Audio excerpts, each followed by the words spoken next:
سلام، حالتون چطوره؟ خب بچه توی این ویدیو میخوایم اول ببینیم واسه دردلاک ما چه قلابایی رو نیاز داریم. اول با قلابای نصب شروع میکنیم واسه اینکه خب توضیحاتش خیلی کمتره. اول از همه میشه این قلابای پلاستیکی که قطعا همتون دیدین.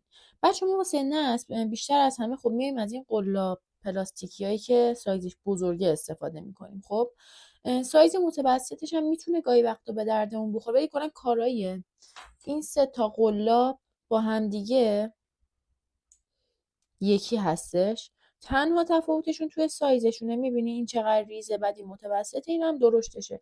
توی دردلاک چون که کلا سایز کار به نسبت بافت یکم درشتره، پس ما هم این قلاب بیشتر به دردمون میخوره. این دوتا کارایش همینه ولی خب به درد ما نمیخوره. خب توی کلا نصب اون بچه این قلاب واسه نصب عالیه، یه گزینه خیلی مناسبه، قیمتش هم خب خیلی به نسبت پایین هستش. حالا بچه همینو دسته چوبیش هم هستش که کارایشون دوبارهش فرقی نداره، فقط بحث اینه که خب شما وقتی یه ست میخری میتونی دسته چوبی انتخاب کنی، بعد موندگاری، یعنی مثلا اون کیفیتش هم بهتر از این پلاستیکی هست.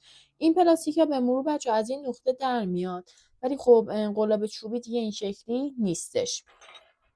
توی قلابای نصب حالا به جز اینا یه دونه قلاب سیمی هم داریم که میشه اینا.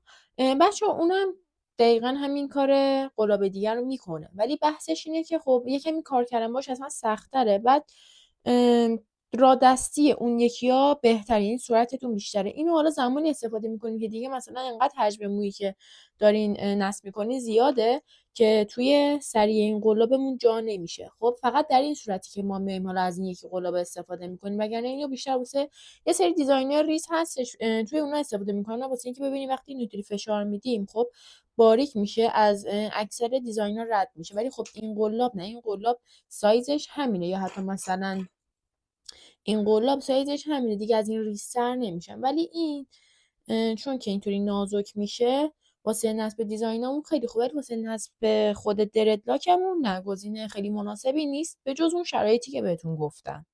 خب بریم سراغ قلابایی که باهاش کلا دردلاکمون رو میسازیم.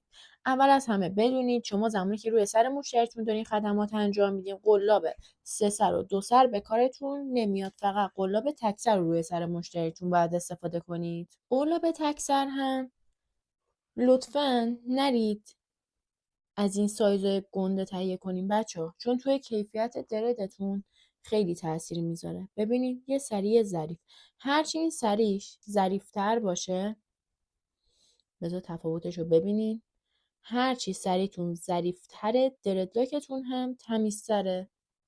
ببین چقدر درشته روی کارم رد میندازه. خب یعنی جای اون سوراخی که رد شده رو میذاره، ولی قلاب نازک روی دردتون این کارو نمیکنه.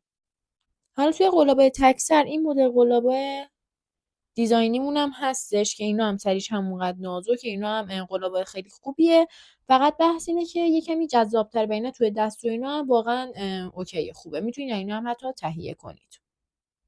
قلاب دو سر توی زدن شاختون، یعنی که من کاری به موی مشتریم ندارم. خب توی شاخه سازیم قلاب دو سر میتونه سرعتتون رو ببره بالاتر و توی دست هم واقعا اصلا اذیت نمیکنه. به نظرم یه قلاب ایدال خوبه واسه پایین کارتون. خب ولی یه سری جاها هستش واقعا فقط باید با قلاب تک سر انجامش بدیم. و اما قلاب سه سر، قلاب سه سر فقط توی دردلاک آفریقایی به کارتون میادش.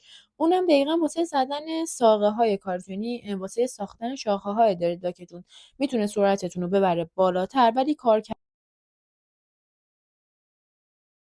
یکم سخت باهاش کار میکنین. ولی اگر دستتون باش فرز بشه سرعتتون توش واقعا اوکی میشه، یعنی خوبه واسه سرعت داشتن. ولی باز هم اگر ترجیحتون اینه که یکی دو مدل قلاب تهیه کنید، اول از همه که خب قطعا قلاب تک سر، بعدش اگر خواستین قلاب دو سر، قلاب سه سر واقعا باید آخرین گزینتون باشه.